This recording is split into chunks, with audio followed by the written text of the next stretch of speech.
it's worth looking again at the promise that President Barack Obama held out in a New Year's message to the government and the people of Iran last March. So in this season of new beginnings, I would like to speak clearly to Iran's leaders. We have serious differences that have grown over time. My administration is now committed to diplomacy that addresses the full range of issues before us and to pursuing constructive ties among the United States, Iran, and the international community. This process will not be advanced by threats. We seek instead engagement that is honest and grounded in mutual respect. Since that speech, Iran has violently cracked down on the opposition that exploded after the disputed June 12th election there. And just this week, Iran's supreme leader, Ayatollah Khamenei, said of Obama, quote, "They have made some conciliatory remarks in recent times, but whenever they smile at Iranian officials, we notice a sword hiding at their back." Despite the mistrust between governments, restoring relations with the United States would be hugely popular with the majority of the Iranian people. In a moment, the lowest point in Iran-US relations, we have a fascinating conversation with those who were caught in the middle. They see a way to escape the shackles of their shared history. You've just written a book called Negotiating with Iran and the Ghosts of the Past. Right. These are the ghosts of the past. Can you get over them? Of course. You need to call in the Ghostbusters and bring the Ghostbusters in. You know, they put the ghosts in the can and put the can away, and somehow you've got to do that. You don't forget them. You don't necessarily even ask for an apology, but you look them in the face, you know them for what they are, which is a very ugly and negative act, and then you put them in their proper compartment. Well, we've got some pictures of you during 1981 when finally you came out of that situation and made the first stop in Germany before coming back to the United States. I believe that's you there with the glasses on. Do you recognize yourself? A lot younger.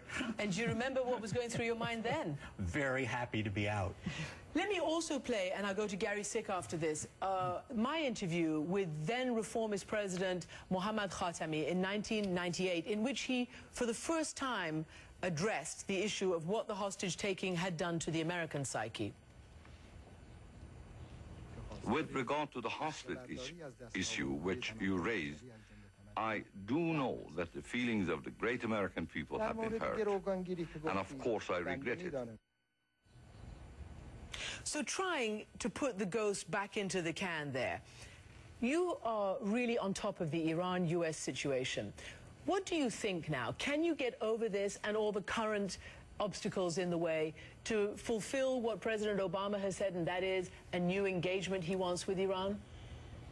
I think we can, but you know, it is not a one-way street.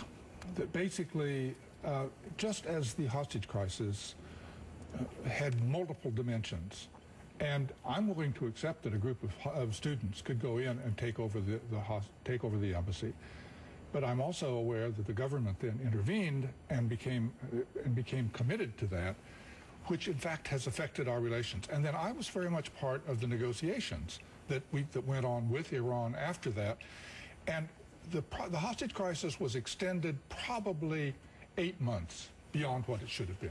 No matter how you look at it in terms of Iran's interests or what have you, they simply couldn't make up their mind. And it has left the impression that, one, Iran can't be trusted, two, that when they negotiate in bad faith, and three, that they are paying only attention to their own internal circumstances and ignoring everybody else. That is a legacy that we live with, and even people who don't remember the hostage crisis at all still have that image of Iran that was created in those days that has not gone away. And it's not enough just to say, well, that's over, we had different ideas at the time, let's forget about it and go on. But yet you've got to come also to grips with it somehow. Right. You are also, though, amongst the group of people who believe that you do have to get over history and move forward. I agree completely, and I believe that very deeply, but I also believe that it's not going to be just the Americans saying, gee, we respect Iran. Iran is going to have to quit saying Margbar America every 10 minutes. Right. Let me ask you, Mr. Asgharzadeh, we have heard Mr. Sikh and Mr. Limbert talk about it must be a two-way street to move forward. What is your opinion? Can one move forward? And do you think there's any hope for a grand bargain to put this history aside and to actually restore relations? Is Iran ready for that? من احساسات آقای لیمبرت رو به خصوص درک می‌کنم دوره سختی در ایشون گذشت ولی اگر بخوایم کارهای زشت رو برشماریم But if we're to recount ugly events, I think it's far uglier to hit a passenger airline or hit Iran's oil rigs or support Saddam Hussein to attack Iran. I don't need to create a long list and bring everyone before a court. I do agree that it's a two-way street. Iran-U.S. talks are no ordinary talks. It is a talk between two powers, each claimant on their interests in the region. NATO has come as far as Iran's security arena in the region. The United States knows that Iran has a stable stronghold both in Afghanistan and in Iraq and can have a defining role. On a long-term basis, if you want to be a regional power, you have to understand it doesn't happen in vacuum.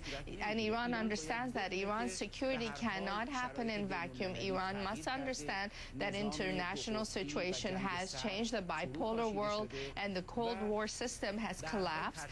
And in any case, the regional calculations have evolved. So Iran must take itself out of the realm of threat, and that is its best diplomacy. And I believe for the United States, from the start,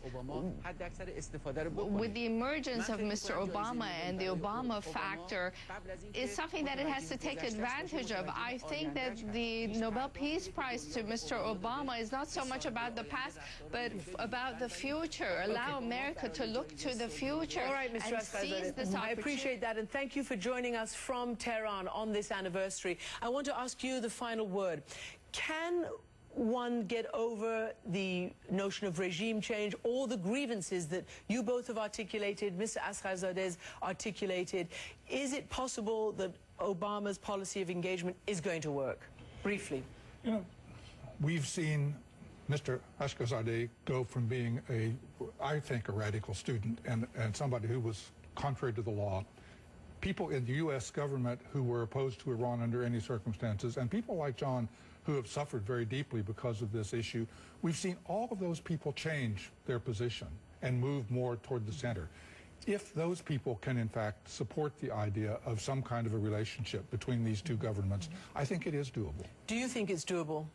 Of course it's doable. The problem has been in the past, every time you start making progress, somehow, either it may be diabolical coincidence, but somewhere someone comes along and messes it up.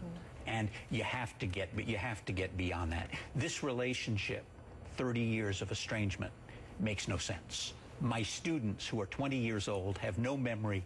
After 6 weeks in studying it, they ask immediately, why are relations as bad as they are? This makes no sense. And that's a question that we're going to be asking over and over again as we see all this play out. Thank you so much for joining us, John Limbert, Gary Sick, Ebrahim Ashghazadeh from Tehran. Thank you all for joining us. And as the leaders ponder whether there can be a fundamental policy shift, look now at these stunning photos taken during the Iranian Revolution 30 years ago. See how the revolution unfolded. Now our postscript. On this program, we've often discussed the challenges that US and NATO soldiers face in Afghanistan. Over the past couple of months, our program has looked into all aspects of this war, the successes, the failures, and the road ahead. One of the most basic issues is the cultural disconnect between the Afghan people and American and NATO troops. A recent PBS documentary called Obama's War presented the struggle of American troops in one village that's threatened by the Taliban. Haven't gone where during fighting? Haven't gone where during the fighting? They haven't gone to, sir. Gone where? You're not telling me where. Where have they gone? They haven't gone to from here. They haven't gone to from where? Gone where from here? Where? I need you all to answer my questions. If not, then I'm going to believe right now that the Taliban does come here, they talk to you, you talk to them, and you're still on their side. All right? You need to understand that we are here to keep the Taliban out. تاسو پېژې کې مونږ دلته راغلي وو طالبان له منځه راوړو تاسو ولې موږ پېژې چې تاسو له ما سره مرسته نه کوي ولې چې مرسته سره وکړو واسب نه ده پوج لري تایري لري ټانګ لري موږ خو ساده خلک موږ تش لرو نه توپک لرو نه تور لرو نه بل شی لرو چې تاسو نه سوي موږ څنګه یوسو. As we saw at the beginning of this excerpt, if it wasn't so heartbreaking, it might have been a comedy routine. A U.S. Marine struggling to understand even his own translator.